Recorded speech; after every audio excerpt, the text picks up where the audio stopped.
Thank you. Liz in Pleasanton, you've been waiting for a long time. Liz, thanks so much for listening. And what's on your mind this afternoon? Bob, I want Mimi to explain something. I went to a town hall this month, and Mimi presented. The woman next to me was so appalled at what she heard. I missed this concept of, I think it was RHNA. There are three. It's like income, house value, and school scores or something, how they tell the community how many thousands of units they have to build over the next 7 years in perpetuity.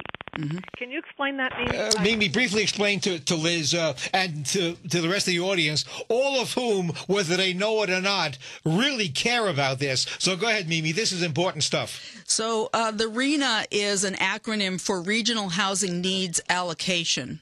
And what happens is the state picks a number for 7 years about how much housing each region is supposed to be able to accommodate. Picks a number. They picked a number, and actually there's been a lot of talk about how that number is unrealistic. They pick a really high number. People are leaving California, but they think that there's going to be this massive influx. Anyway, they give the number to the Association of Bay Area Governments, which is our regional unelected group of Bay Area governments, and every metropolitan area in the state of California has an equivalent of ABAG, Association of Bay Area Governments, and they take this number that they get from the state, and then they tell each city how many housing units it must be prepared to build in the next 7 years. And they categorize the housing unit by very low income, moderate income, and above moderate. And they dictate to each city that they have to build these units. The only option that the city has is where to put them.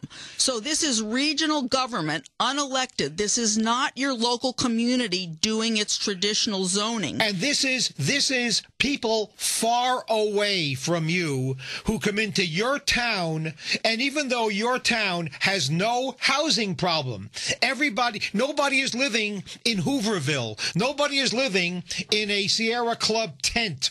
They're all warm and dry and happy.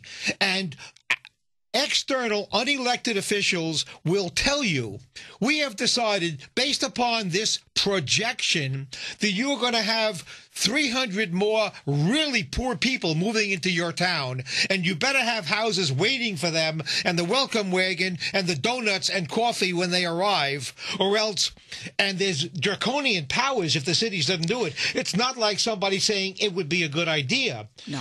ABAG and state governments have powers to take away your right to zone.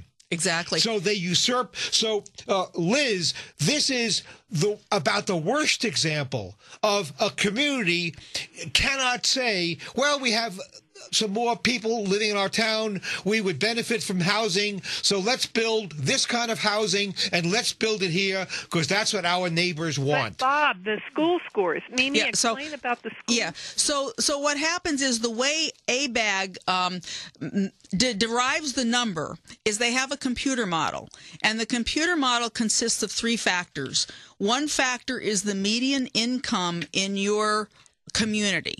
The other factor is the median home price in your community. And the third factor is the school scores. And so they take those three factors, they put them in a computer model, and they figure out what communities don't have their fair share of diversity. So your school scores... Fair share.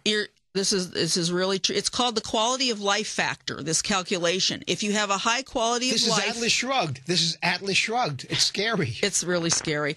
If your community doesn't have its fair share, you get...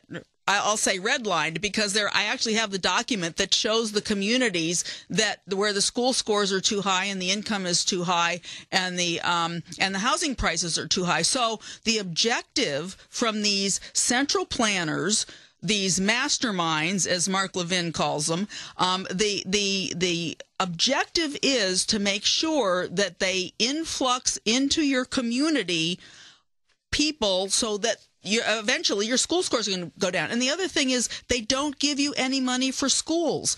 They give you money. There's some grant money that's usually put in, but that's kind of seed money. It doesn't pay for the cost of the additional people that are coming to your community for fire, for schools, for sewer services. You're going to be looking at a permanent. You're going to be looking at permanent requests for parcel taxes, because the money is going to have to come from somewhere to accommodate all of this. Now, Mimi, please tell Liz and the rest of the audience, although Mimi is going to be with me for the next half hour as well, but Mimi, please tell Liz and others how to get in touch with you if they have to. How do they reach you? So I have a website that's called bayarealiberty.org, and if people go to that website, right near the top, there's a place where you can put your email address in, and once I have your email address, I will start sending out information. I take information from all around the Bay Area, and I let people know about these visioning sessions that are coming up. I let them know about different meetings. I let them know about training that we're doing as the Citizens Alliance for Property Rights. So the best place to go is to go to that website, and you'll get tuned into what's going on. Liz, thanks so much for a call. We appreciate Bob. you being a listener. Bye. Stephen.